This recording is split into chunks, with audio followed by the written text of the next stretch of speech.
Great pleasure to introduce Dr. Victoria Bynum. She is a professor emeritus at Texas State University, San Marcos, and she is going to talk to us about really one of the, I don't say this lightly, probably one of the most important books in Civil War history published in the last few decades. When I first started reading Civil War history seriously in the mid-1990s, this is one of the first books that I read, and it really challenged everything that I thought about the Civil War. It challenges sort of ideas about North versus South, black versus white, the idea that the Confederacy was unified throughout the war, that there was no internal dissent. The Free State of Jones, which I think was published in 1996, really upended our understanding of the Civil War to sort of focus on Jones County, Mississippi, and the story that takes place there during the war itself and through Reconstruction. The book was eventually turned into a Hollywood movie, and I think you know that you've made it as a historian when your book, your scholarly book, this was a book published by the University of North Carolina Press, gets turned into a Hollywood movie starring Matthew McConaughey. And it's a really good movie. And so, pick up the book. But if you want to get sort of started in thinking about this topic, maybe start with the movie as well. Might spur your interest. But she's here today and tomorrow as well to talk about Jones County and other examples of internal unrest during the 19th century. And so I'm going to leave it to Dr. Bynum to take it away. Well, thank you. Thank you so much, Kevin, for that introduction. Just a point of clarification, the book really wasn't published till 2001, but the first article on it was published in the late 90s, so you would have already known about it then. And it's been quite a journey, giving talks on the Free State of Jones and constantly returning to it, which I'm always happy to do, and I've learned more about it over the years, in fact, since it was published. And I titled my talk today, this is a new talk, I've never given it anywhere else before, the Mississippi's Free State of Jones, the mistelling of a class insurrection. Because one of the things that really fascinates me about this story is all the different incarnations that it has had. It has been told and retold from folklore to history for literally beginning before the war was even over. It made the newspapers. I think the New York newspapers for sure that this insurrection was going on down south. So what I'm going to do in this presentation is first give you a summary of the story as I discovered it through records, the documented story of Newton I, what we know actually happened, or at least very likely happened. And then I want to turn to the mistelling of the story, which is, in itself, a story, a lot of good stories. So let me begin by talking about the path to Jones County Civil War uprising. It's war within a war, as it's often taught or called. It took a decisive turn on October 5th, 1863. On the evening that, through an open window of the Confederate representative to the new Confederate government, Amos Deason, was entertaining a guest, Major Amos McLemore. Major Amos McLemore was in the Confederate Army, and he had been assigned to hunt down deserters in Jones and accompanying counties. And there he was in Ellisville, Mississippi, enjoying a visit with the Confederate representative. Well, on that evening, through an open window, 3 deserters from the 7th Battalion, Mississippi Infantry, shot Major McLemore to death as he sat visiting with Amos Deason. Newton Knight, a white non-slave-holding farmer, is agreed to have been the trigger man. Newt, like most Jones County voters, had opposed secession and what he now considered to be a rich man's war and a poor man's fight. Jones County men who deserted the Confederate Army deeply resented Major McLemore, who many of them knew personally and knew the family personally, because he himself had originally opposed secession as they did. Jones County voted against secession. And McLemore had originally opposed secession too, but now he was hunting down his own county's deserters. subjecting them to possible execution. So by 1863, the battle cry, the home front battle cry, was kill or be killed. He was risking your lives, he was risking his own life, and he lost it. And just 8 days after the murder of Major McLemore, some 55 outliers, which is what deserters were called, gathered together and vowed their support for the US government, as opposed to the Confederacy. They elected Newton Knight their captain, and they named their ad hoc military group the Night Band. Let's see, I guess I do the slides now. Let me do my first.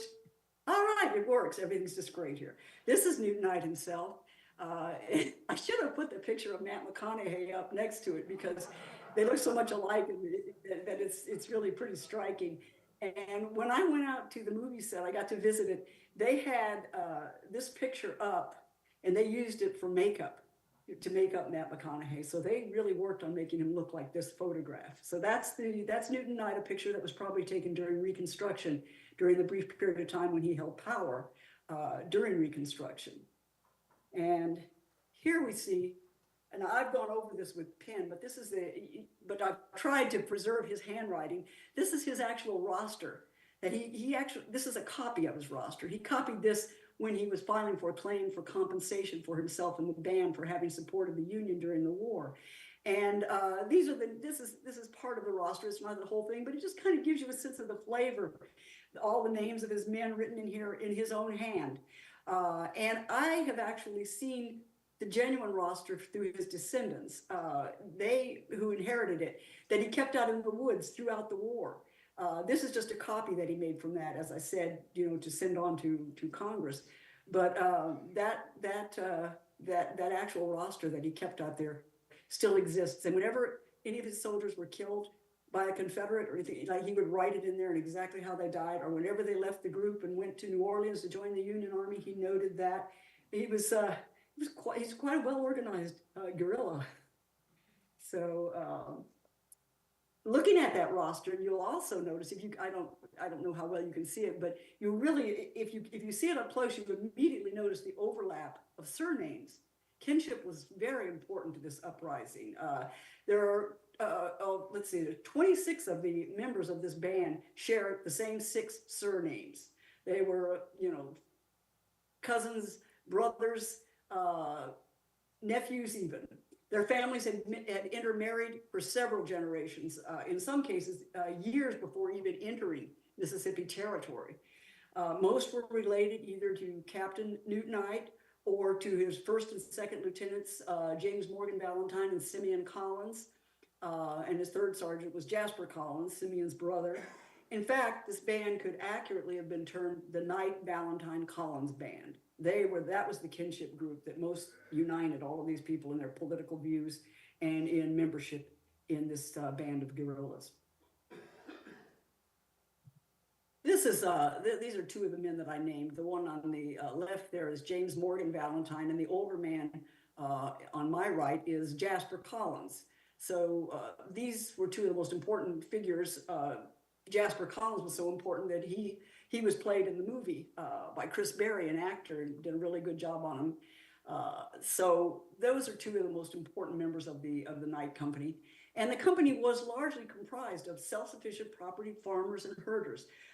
They were basically the yeoman class, what we call the yeoman class, neither rich nor poor, and very few using enslaved labor. Their large families generally served as their labor force.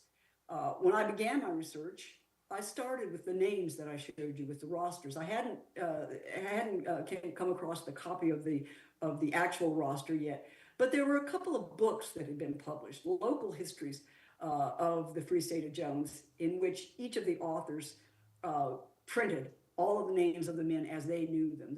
Their lists were exactly alike, each of them, but they overlapped pretty closely.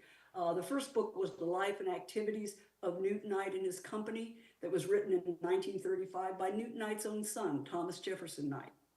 The second book, The Echo of the Black Horn, was written by Ethel Knight, who was a grandniece of Newton Knight and an avid pro-Confederate. So you're going to hear about these authors later. And both of them wrote similar books, but with very, very different purposes. and with a very different playing around with the facts as they knew them. They each interpreted them according to their own political philosophy, which is something that you see throughout the decades and even the century, in which the story of the Free State of Jones was told so many different times. Despite the efforts of local authors and journalists, the story of the Free State of Jones remained shrouded in folklore and virtually for many, many years pretty much virtually ignored by historians. And it's easy to understand why. An 1880 courthouse fire had destroyed most of the records that would have logically been used to try to trace this uprising. And few Jones Countyans left letters or diaries. It was not that kind of society like we get in, planter class societies where you've got, geez, did every wife leave a diary or what? There's so many of those published. And so you have just so much of that sort of material, literary stories of the period that you don't get from Jones County, not very much of it anyway. There is some. And even though that kind of evidence was lacking, there were newspapers, military records, state and territorial records, and the 1930s WPA interviews. That turned out to be a very important source for me, particularly because of one particular woman, Martha Hatton Wheeler, who was enslaved by the Knight family, beginning with Newt Knight's grandfather, and probably, well, what I understood from the descendants of Martha was that the Knight slaves were sort of used on different plantations, or there was one plantation. Newt Knight's grandfather was a planter. He was a rice planter. But the rest of them were I'm not sure how big of planters they were, but they shared in these Knight family slaves. Newt Knight was never a slaveholder, and neither was his father. So they sort of stood out as an example of how many of the families in Jones County were divided over slavery. Very few of them owned more than 3 or 4 slaves, or claimed more than 3 or 4 slaves. But Newt Knight's own grandfather was an exception.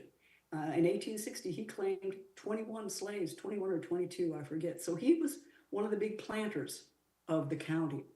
And Martha Hatton Wheeler, who lived to be 101 years old, was interviewed by the WPA in the mid-1930s, and I was able to have contact with her grandson and asked him a few questions about what Martha said and that sort of thing. But the great thing is, she said a lot to her interviewers. She had unpublished interviews in the copies in the archives that never made it into the books. Plus, she had her published interviews in the WPA narratives that were published in 1974. Unfortunately, most of the stories of the Free State of Jones never used her words, never even saw them, since those records just lay in the archives for so many years untouched. So from her, I learned the details of collaboration between Blacks and the Knight Band from a Black perspective. Jones County's history, its earliest history, began alongside the rapid expansion of plantation agriculture and slavery from the southeastern seaboard to the southwestern seaboard. And 2 sorts of pioneers streamed west into Alabama and Mississippi territories.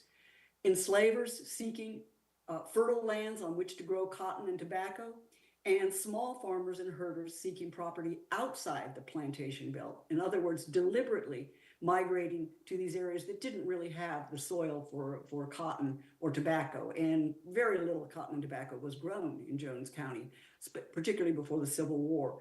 Mostly they grew corn, and as I said, Jackie Knight, Newt Knight's grandfather, was a rice farmer. But in Mississippi, most planters headed to the Delta or the Black Belt, while the plain folks headed to the southern Piney Woods region. And that's basically what this is called. The Piney Woods region, you can see, is down there, the area that's shaded in purple. That's where Jones County is at, and the surrounding counties of Covington and Jasper, where the Free State of Jones actually overlaps these counties. It's not really completely contained within Jones County. And then you can see up there the Delta, and up in the northeast, you've got, where the Black Belt runs through Mississippi and Alabama up there in the north. So these people that are going to become such opponents of the Confederacy are not part of that planter class, and we're quite aware of that, of their different interests. In fact, they in Mississippi, well, I think I've said enough about that. So you see that you kind of get a sense of the terrain there of Mississippi. In 1860, only about 12.12% of Jones County's households held slaves, compared to the state's average of 55%. So that in itself is a profound difference, regional difference here. And of approximately 95 men who joined the night company at some point, only 11 of them were enslavers or lived in households that held slaves. And despite their less fertile location, though, there was a small merchant planter class in Jones County, which meant there would be very important conflict during the war. I don't think there's any place in the South where there just weren't any slaveholders, despite the fact that the region was not considered a region of Black Belt soil. A good number of families, for that reason, were divided into enslaving and non-enslaving households, putting them on opposite sides of secession. So you have some real divisions, not just among the people of Jones County and the surrounding counties, but among families themselves. Now, the one family that these divisions were not true of was the Collins family. And I've already showed you a picture of Jasper Collins. This is a very unique and important family to Southern Unionism. When I talk about Texas tomorrow, I'll be talking about another brother who didn't live in Mississippi. He lived in Texas, in East Texas, and headed his own guerrilla band during the Civil War. So the Collinses were very much politically and intellectually pro-Union, nationalists. Stacy Collins, their father, I found wonderful records of him moving across the frontier, moving from east to west, and signing petitions with other frontiersmen around 1814. And virtually all of them were calling on the federal government to build courthouses in the Southwest, in Mississippi and Alabama territories, to send them judges, to put down local corruption. These were people who saw the federal government as a guardian of constitutional rights. Imagine that. And intended to make the federal government do its job. They were not people who, which is often thought about, frontiersmen who just wanted to get away from it all and live as lawlessly as they hoped.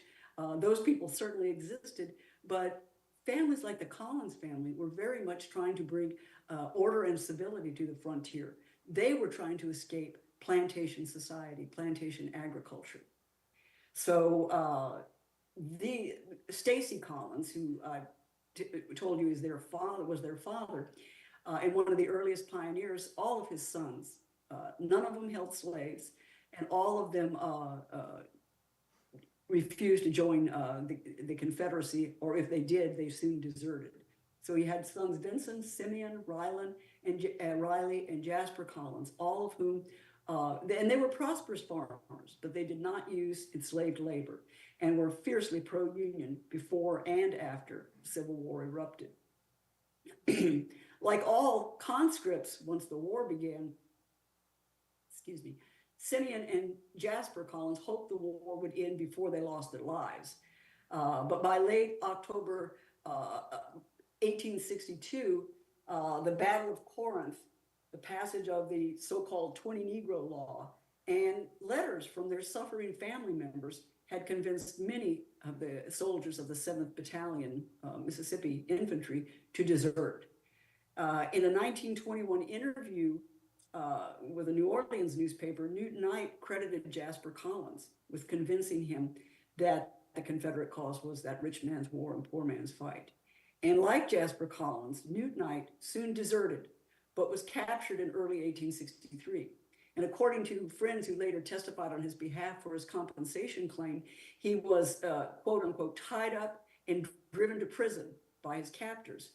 And like many families, his was left destitute by the Civil War. And that was a very common problem, and a very common source of unionism was destitution, as well as an important belief in the Union. Newton Knight's second desertion occurred in Abbeville, Mississippi, shortly before the 7th Battalion began its fateful march to Vicksburg.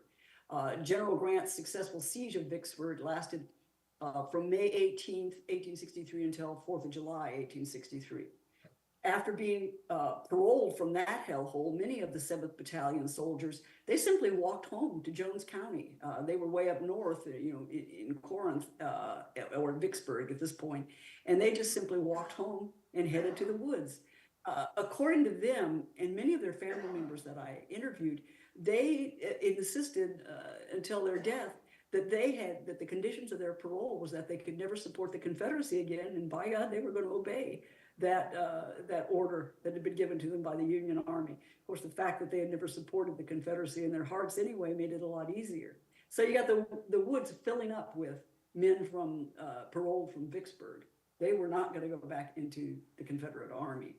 And once they got to the woods, they relied on their wives, their parents, their children, and in certain cases, even though there weren't a whole lot of enslaved people in Jones County, those that were there often became the allies of the deserters.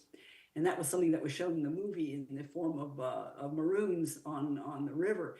And while the night band may certainly have come in and probably did come into contact with some Maroons on the nearby Leaf River and maybe even the Pearl River, the fact is that in my research, most of the enslaved people who aided them were members of farms and plantations right around them, and they had known them intimately all their lives.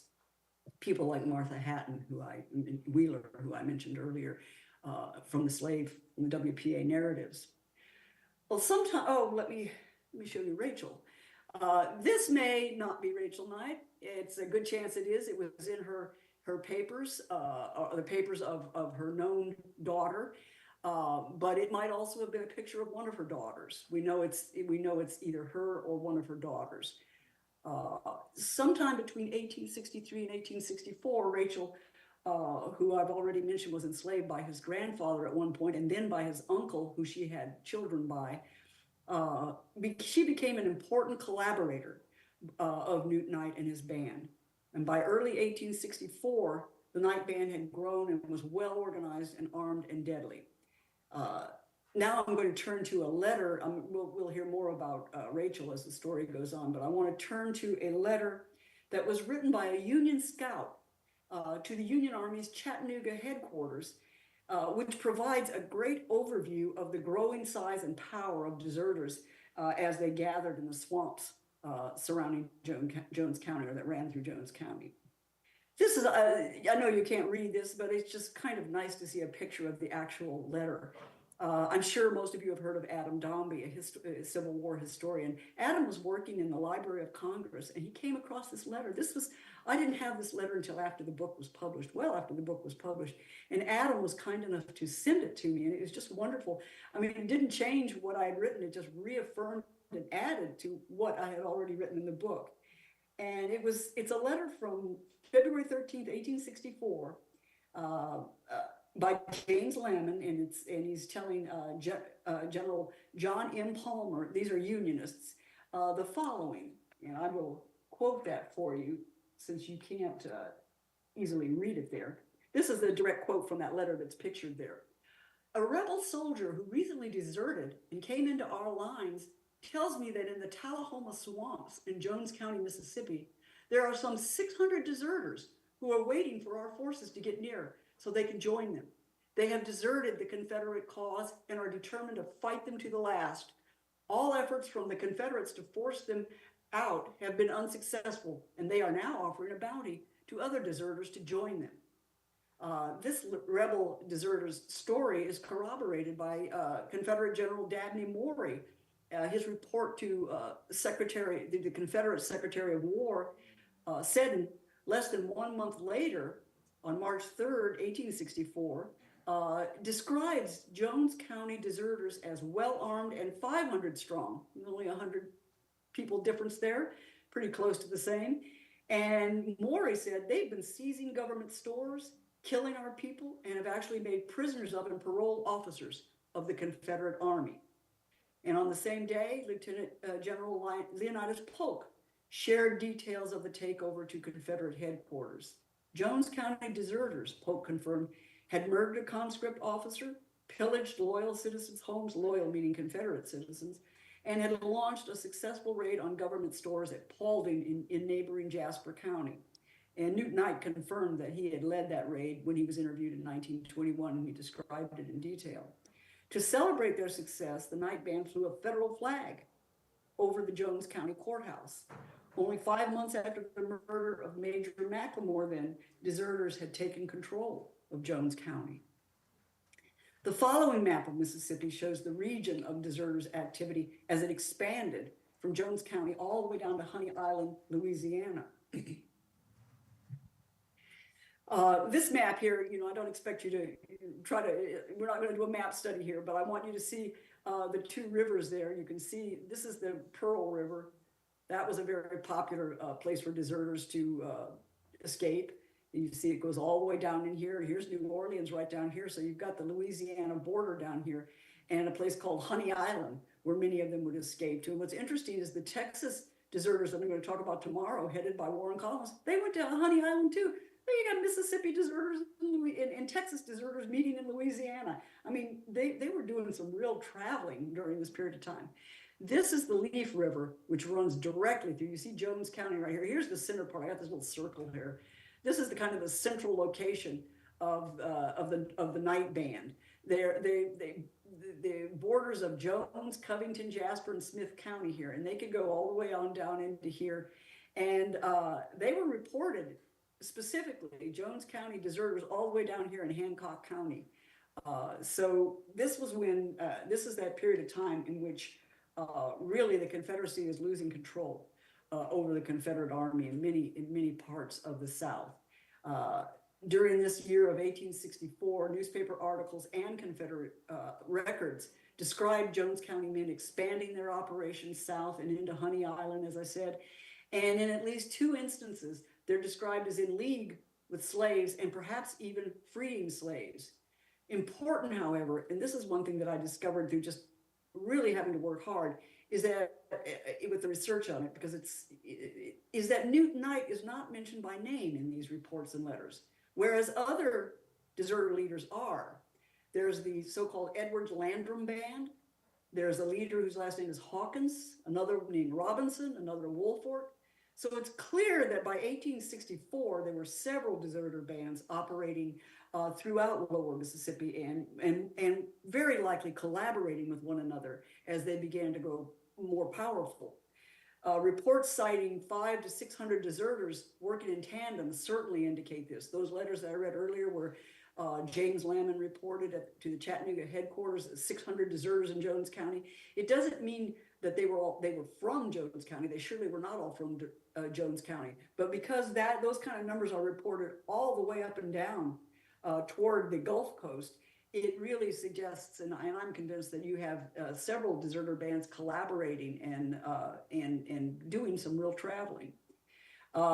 Reports, specific references that describe Jones County men fighting and pillaging down in Hancock County and Honey Island, Louisiana. They refer to them as Jones County deserters, but they don't mention Newt Knight by name. And that suggests to me that his band, which was more like anywhere between 55 and 95 men, according to the numbers that he gave himself, I think they tended to remain up in the swamps of the Leaf River here that I showed you right there, the Leaf River area, this area.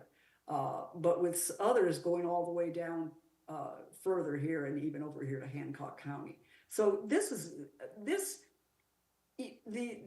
my point would be that the Free State of Jones is not some isolated event in Mississippi. The whole lower half of Mississippi was in eruption and filled with threats to the ability of the Confederacy to survive. The Confederacy, proving this, the Confederacy sent 2 major expeditions into Jones County to put down the insurrection that had been described by General Dabney Maury. The first one in March of 1864 was headed by Dabney Maury's cousin, Major Henry Maury, who fractured the band but failed to destroy it. Colonel Robert Lowry was then sent to finish the job. And it's then that the military reports finally begin mentioning Newton Knight by name. And it's clear that Lowry is going after the Knight Band. With 2 regiments and 60 hounds, the infamous Lowry Band really did turn the Jones County band of men on its head. 10 of the night band members were killed in the space of 10 days by Lowry's troops. Many other band members fled to New Orleans, where they joined the Union Army.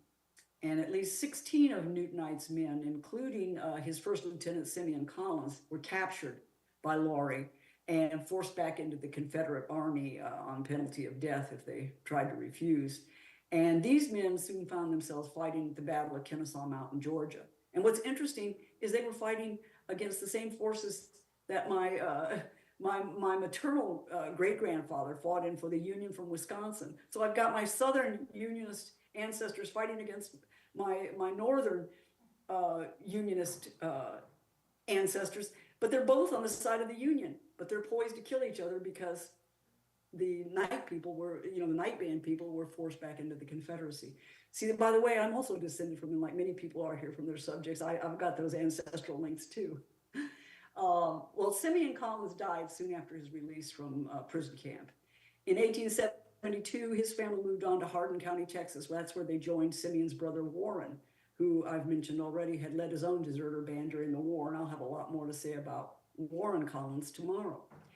But in the months following Lowry's raid in Jones County, Mississippi, more than 200 men from the whole region traded the swamps for the Union Army in New Orleans. You had a real exodus of many of those deserters I've been describing to New Orleans, where now the heat was on from the Confederate forces coming down there to rout them, and they headed on to New Orleans and joined the Union Army there, over 200 of them. Some 20 men, however, including Newt Knight himself and Morgan, Valentine, and Jasper Collins, remained in the woods, and they eluded capture for the rest of the war. During Reconstruction, several of them, including Newt Knight, would receive appointments, important local political appointments from the Reconstruction Republican government. Then in 1870, Newt Knight began a 30-year effort to win federal compensation from the government. A local Unionist judge compiled his original packet of evidence, which included a copy of his original roster that I've been talking about, and letters that were sent to Newt Knight when he served in the capacity of being relief commissioner in 1865, the year after the war. And he had endorsement letters, too, from various state Republicans. But the bills were submitted to Congress, one by former Reconstruction Governor and now Senator Adelbert Ames, the other by Senator Blanche Bruce, one of two black senators from Reconstruction, Mississippi. But each time that Newt filed his claim for compensation for having fought for the Union, they were buried in committees and never came to anything. So his efforts lay dormant until 1887, when Congress passed the Tucker Act, which allowed the resubmission of rejected or tabled claims from Southern Unionists. What happened, though, and this really reflected my own efforts to research it, is that the core evidence that Newt had submitted in 1870 was misplaced and never brought forth for the new claims filed in 1887 and 1894. I've got a picture here of the claims record. This is the Court of Claims record, where Newt Knight is being assigned to give a deposition to the federal government to defend his claims for compensation for himself and 54 of his men. But note there's two numbers up there. They're merging files by 1894. This is much later. He's been filing, in 1894, he'd been filing claims for 24 years. And they're merging two claims, as you can see up here in the double numbers. But the original claim of 1870 is missing altogether, which means the evidence was also missing. So, I mean, they did so many things wrong. The new lawyers that came in with the Tucker bill, I think they saw they were going to make a killing here off of all these refiled claims. They renamed the night band, the Jones County Scouts. I think they thought that sounded more authentic. Plus, the court erroneously identified the band's location as Scott County instead of Jones County.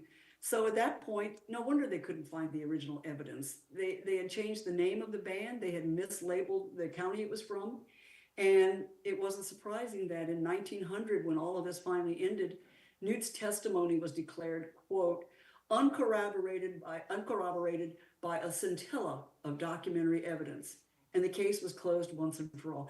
This is something that as a historian, I felt such frustration over. I'm sitting there looking at all that evidence that the court never saw during this period of time, but the evidence had been preserved. It was just misplaced. And so I'm looking there thinking, can I take it? Can I go back in time and say, look, here, it's all right here.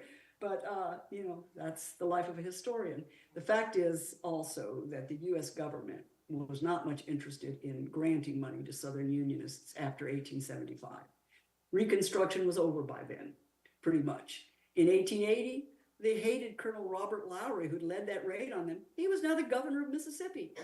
And by 1900, the political and literary battle over the meaning of the Civil War had been won by the white supremacist Democratic Party that insisted that the noble lost cause of the Confederate South had not really been about slavery at all, just constitutional principles. We all know that. So despite the chilling change in political climate, Newt Knight and Jasper Collins remained unapologetic and unrepentant for the rest of their lives, and they lived long lives. Collins left the Baptist church and helped to found a Universalist church in Ellisville around 1890. Politically, he became a populist in the 1890s who ran for office and founded the county's only populist newspaper. Shortly before his death in 1913, Jasper Collins reiterated that he and others had not been willing to fight a war to save slavery. Quite an unusual statement for a white Southerner to make in 1913. As for Newt Knight, shortly before he began his final effort to win federal compensation, he expressed regret that the South's farmers had not risen and killed the slaveholders themselves. In other words, instead of depending on the Union Army to bring justice. And Newt seemed as weary of Northern bureaucrats and politicians as he was Southern Democrats. By the time he made his remark, scholars and non-scholars had begun to write the so-called history of the Free State of Jones. And so here I'm going to make that shift that I told you about of talking about, I've just given you a summary of the story as I know it through the documentation that I've been able to find. And I want to turn now and look at the way it evolved from gossip and folk tales and of course, certain facts that were genuine, but interpreted quite differently than I would interpret them.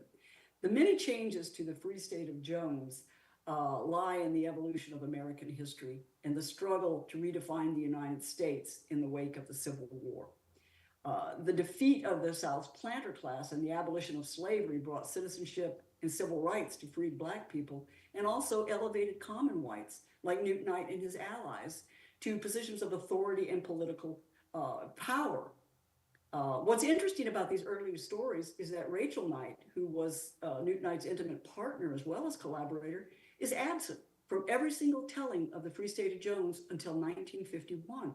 When I went to Mississippi, I didn't even know of her existence yet. I just knew about the Free State of Jones, and it wasn't until I bought that 1951 book, The Echo of the Black Horn, that I suddenly realized there was this woman, Rachel Knight, who played an extremely important role in the uprising.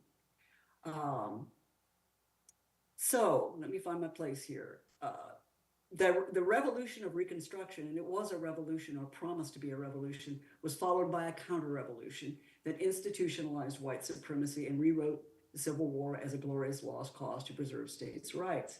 Simultaneously, industrialization brought railroads and northern capitalists to the South. Republican abolitionists were outmaneuvered by Republican industrialists, more interested in securing economic deals and wage labor than democratizing the South. Sharecropping and tenant farms replaced enslaved labor and self-sufficient farms. Depressions followed. Racial segregation was institutionalized. Amid the devastating Great Depression of the 30s, Franklin Roosevelt's New Deal reforms launched a new era of hope, at least for suffering whites.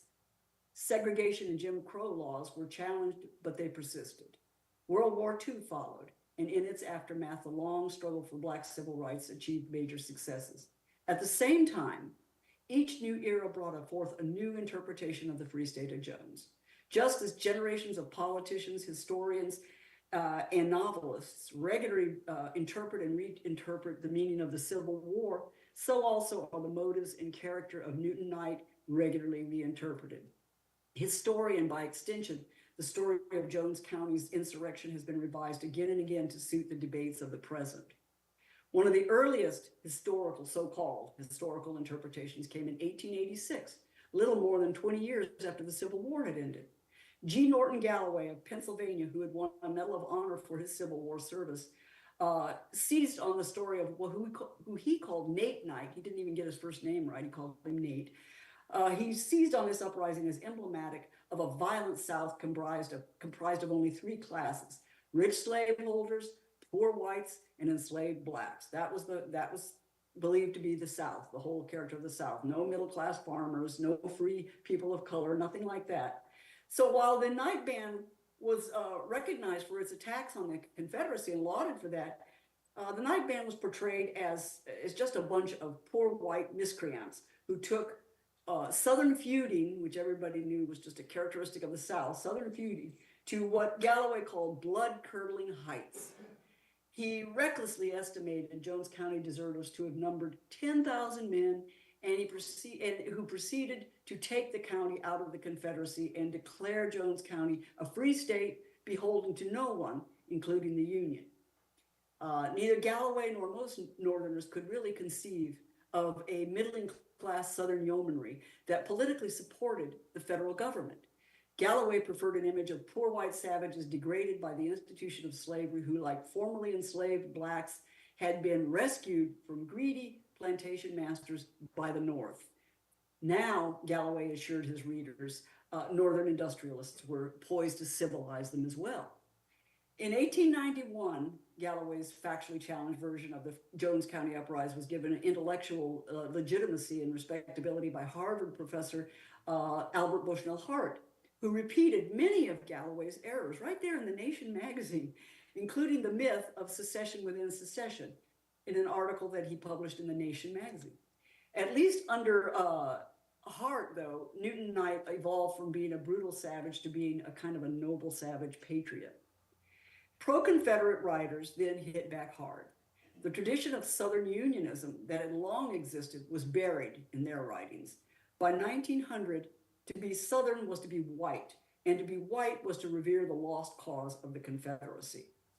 The newly founded Journal of Mississippi History dismissed Unionists such as Newton Knight as treasonous poor whites, and thankfully few in number. But memories of Southern Unionism were not entirely forgotten. As class relations became volatile during the Great Depression era, some Southerners remembered a time when plain white farmers decried the class divisions between slaveholders and non-slaveholders and refused to fight a war for slavery. In March 1939, the Jones County editors of the Laurel Leader Call newspaper declared that the city of Laurel did not belong to the Old South. Explicitly invoking the memory of Newt Knight and the Night Band, they reminded readers that, quote, the natives of Jones County refused to take part in a rich man's war, which they deemed a poor man's fight. Disavowing lost cause principles, the Leader Call noted that this is not the sector which boasts of white-haired colonels in wide-brimmed hats who rode blooded steeds over plantations and counted their acres by the thousands along with their slaves. Reflective of the same national mood, in 1936, Mississippi journalist and novelist James Street challenged conventional white racism. Street, who witnessed the Jones County lynching of John Hartfield as a 14-year-old junior reporter, included an account of that experience in his first book, Look Away, a Dixie notebook. Street captured the brutality of white supremacist culture when he described viewing Hartfield's grisly murder amid a crowd of white folks who watched while they, quote, ate their picnic lunches on the courthouse lawn under the Confederate monument. In 1943, Street wrote Taproots, a novel inspired by Newt Knight's rebellion against the Confederacy. He had grown up hearing the stories of Newt Knight, having been raised in nearby Lumberton, Mississippi. In so doing, in writing this book, this novel, James Street restored Southern Unionists' rightful place in history. And things actually seem to be progressing for getting the story of Newt Knight out, although he wrote a fictionalized version of it. But sadly, the movie Taproots, the movie of the same name, followed in 1948, and it did not follow suit in telling any story that even resembled to be the story of Southern Unionists. Universal Studios produced a travesty of a film that shamelessly aspired to be the next Gone with the Wind, instead of a story of Southern Unionists. And Street hated the movie so much that I've often wondered if it contributed to the fatal heart attack that he suffered at age 54, because he was really upset about the movie that came out at that time. Here's a picture of you've got your Gone with the Wind poster next to your Taproots. You can see the similarities there just in how they promoted it. They just so wanted to capture some of the wealth that had been produced by the Gone with the Wind, which was the greatest wealth producing movie of its time. And in fact, I think it might still be. But despite a nod to Southern Unionists, and it was just a nod, Taproots in no way challenged the lost cause message of Gone with the Wind. And Susan Hayward, who had tried to get the same role that Vivian Leigh had gotten, had to play her Scarlet role in Taproots instead of in Gone with the Wind. So anyway, despite the failure of the movie, the night band's brand of Southern rebellion was clearly back in style throughout the 30s and the 40s. And the novel Taproots even inspired Tom Knight, Newt Knight's son, to republish his 1935 book in 1947, or maybe 1948, the same year that the movie came out, or just before. But with the lost cause very much still alive in American culture, as it still is today, many of its true believers simmered as Newt Knight achieved hero status for fighting against the Confederacy. And the true believers soon had their revenge. In December of 1948, Newt's grandson, Davis Knight, was tried and found guilty of miscegenation, marrying across the color line, for marrying Junie Lee Spradley, a white woman. And he was sentenced to, I believe it was 4 years in Mississippi's notorious Parchman prison for that crime, which was a crime for many years. This is Davis Knight, who is the great-grandson of Newton Knight, Rachel Knight, and Newt Knight's wife, Serena, because he was the son of their children who had intermarried. Serena and Newt's children intermarried with Rachel's children by Newt Knight's uncle, Jesse. So you had 2 generations of interracial relationships and actual marriages between the children of Newt, Serena, and Rachel. And Davis Knight is the heir to that genealogy. Well, now he was sentenced to prison for marrying across the color line, which many of the Knight family who did, many of them moved to Texas in order to pass for white, you would say. I would say just live as a white person, because they were, in some cases, I mean, you could argue they had more European blood than African blood. So, whatever. And the point is that this period of segregation, many of them were simply escaping, having no rights in society. So was Davis Knight black? He had served in World War II as a white man. He had married a white woman. His race became the centerpiece of the trial. What was his race? And a test case for the 1-drop rule of race. That is, does 1 drop of African ancestry make you black? Or do you have to have a certain amount? What is it? What's the answer? Well, the question of whether Davis was legally white or black perplexed the prosecution's white witnesses. How could a man, they wondered, whose great-grandmother had been a slave, be anything other than black? Lucky for Davis, his lawyer, Quitman Ross, and there's a Southern name for you, and he understood Southern thinking, but he was also Davis Knight's lawyer, and he was going to win this case. He understood the difference between the South's racial code and Mississippi law. Custom dictated that 1 drop of African blood made one black. But throughout the South, states allowed a person to have 1/8 to 1/4 African ancestry and still be legally white. Under those terms, Davis Knight went free and immediately moved to Texas to get away from all the furor over it. 2 years later, Ethel Knight entered the scene. Ethel, the grandniece of Newt Knight that I described earlier, seized on the Davis Knight trial to portray Newt Knight as a man who committed miscegenation as well as treason against his government. She took Davis Knight's miscegenation all the way back to his great-grandfather, Newt Knight. She said, there's the original miscegenator, Newt Knight himself. And not only that, he committed treason against, the Confederate government, which was to her the noble and true government. So now, let me see where I'm at here for a second. Well, amid the growing civil rights movement, this is 1951 when she writes her book, Ethel Knight was able to capitalize among growing fears among Southerners over the possibility of the courts desegregating the South. And she played on that with all she had. Drawing on the trial of Davis Knight, she declared that Newt Knight had led the way in race mixing by crossing the color line during and after the Civil War. And in her book, The Echo of the Black Horn, she revealed that Newt himself had fathered numerous children by Rachel, and she claimed he even forced 2 of his white children to marry the children of Rachel. Her message was clear. Davis Knight was the product of both treason and race mixing, a perfect analogy for what she understood to be the 2 greatest evils of the 1950s, communism and the civil rights movement. And so, a class-based insurrection was successfully transformed into a lurid story of one demented white man, that would be Newt, his mulatto concubine, that would be Rachel, and 100 or more deluded men who were persuaded to join a plot to overthrow the most noble government in the world, the Confederacy. Well, there it stood, and that book has held its place in Jones County literature forever and probably always will. I mean, she died at the age of 101. I got to meet her when I was writing my version of the Free State of Jones. And she's now passed, but the book lives on. It gets reprinted regularly. A more temperate version of the Free State of Jones appeared in 1984 when Rudy Leverett's book, The Legend of the Free State of Jones, appeared.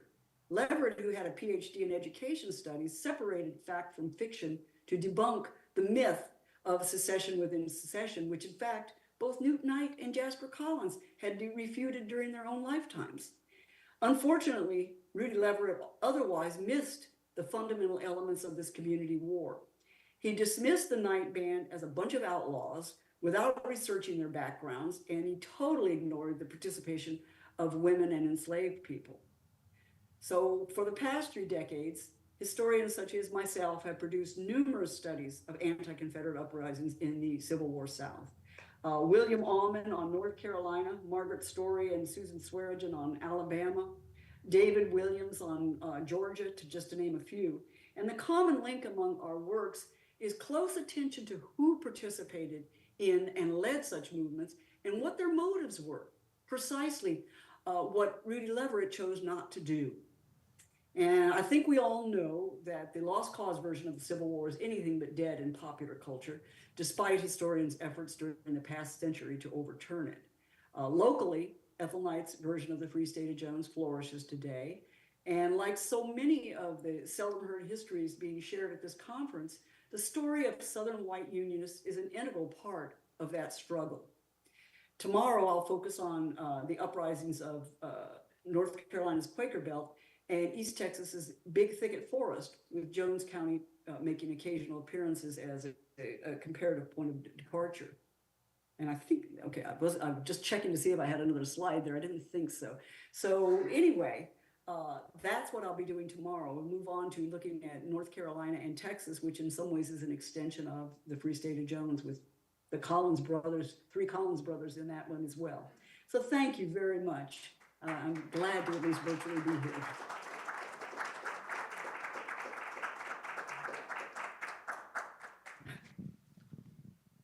Thank you, Vicki. Do I have to stop the share? We're going to try to do a couple of questions if you can hear us, but Okay. I have to hand the microphone to people.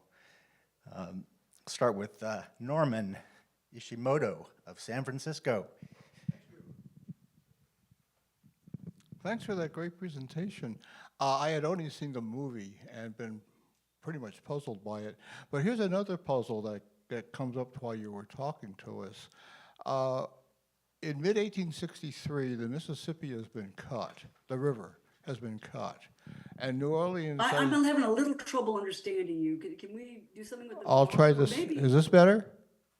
By mid-1863, Vicksburg has fallen, the Mississippi has been cut, the river has been cut. New Orleans has been in Union hands. Mobile is getting about to be attacked. I wonder, also with the Grierson raid, it seems to me that the state of Mississippi has been pretty much torn apart. and why, if the two regiments that the South sent to attack the Free State of Jones, they couldn't have been full-strength regiments or very good regiments.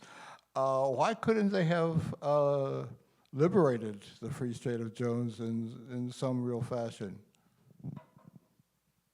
You know, I could not hear your words well enough to know exactly what Oh, your question is. Why shoot. couldn't who have liberated the Free State of Jones?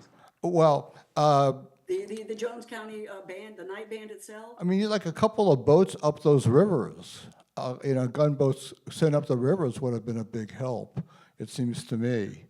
Well, Newt Knight did send Jasper Collins to Memphis to try to connect with the Union Army, but according to Newt Knight in 1921, they never connected with the Union Army in Jones County. I mean, there's evidence that the Union Army was taking seriously all this dissent there, but I don't think that they ever became as directly involved in fighting there for the Free State of Jones and fighting for that whole area as part of the Union effort. As you might have expected them to, and maybe they didn't have the resources, but I think I understand the major part of your question is that the Union was doing so well. Why couldn't this all have been overcome sooner? Is that what you mean? I mean, the Mississippi had been totally crushed. Yeah, it seems like the North had sufficient resources to have sent, I don't know, even Harriet Tubman to help liberate the Free State of Jones. Well, they didn't. They didn't do it. They talked about it. I mean, there's references to it, but it does not appear to have happened. I'm trying to remember. There was a quote from Newt Knight who said he did say at one point that the effort was made, but it was thwarted somehow. But otherwise, I can't really answer you definitively. Give you a definitive answer on that. Okay, thank you. Yeah, sure. Thank you.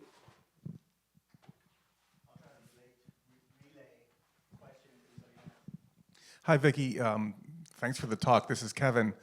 I mean, one of the things that I've really learned from your scholarship to appreciate is the importance of class. And I'm someone who has spent a lot of time sort of researching, the role of race in the Civil War era.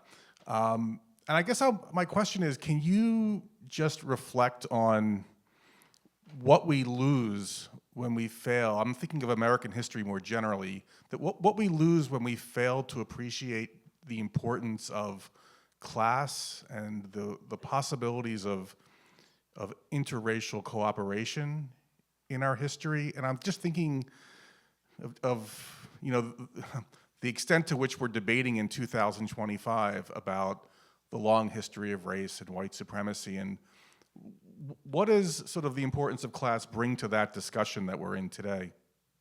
They are so interlocked. I mean, I think you probably could tell this is one of my major focuses. If you eliminate class from looking at racial oppression, you are really missing a lot of the picture. You are, for one thing, conflating all whites with being alike and having the same interests, which they do not. They may all have privileges of whiteness, but those privileges vary enormously according to class.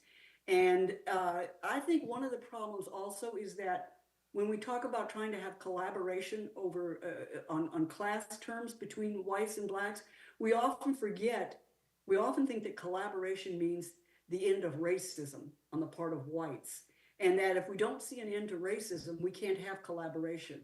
I think, and I've seen this, is you have to begin somewhere. And if your economic interests first cause you to begin to have a dialogue with someone that you hold racist views against, well, they're going to be challenged.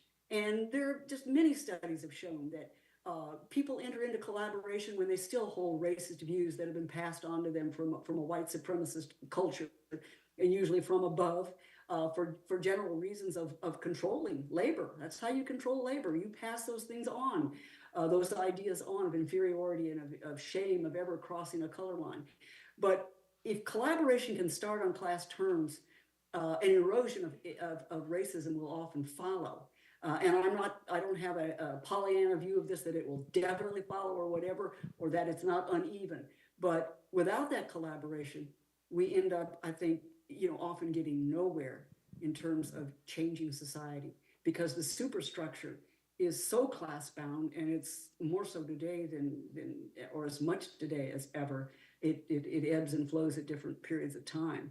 And so again, my point is that I think understanding class issues in regard to both race and gender issues of oppression is fundamentally necessary. Yeah, thanks for that, Vicki. And I would just recommend to everyone here, if you want to sort of read more about what you're suggesting here, what you're laying out, you wrote a fantastic piece a couple years ago in response to the 1619 Project, and I would just recommend people check that out online. They can easily find it. It taught me a lot reading that piece. Thank you. Well, thank you very much. I still have the essays that I've written are on my blog, Renegade South. They were often misinterpreted as and misunderstood, and I often wondered whether people really read my interview in regard to that or my words, because they were pretty much what I tried to summarize right here. So thank you very much for mentioning that.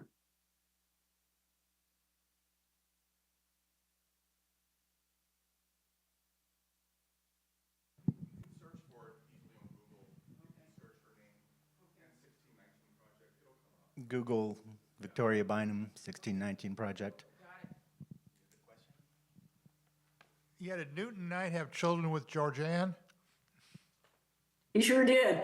I believe he did anyway. Some people still dispute that. But yes, he had children with Georgette, who was the daughter of Rachel Knight.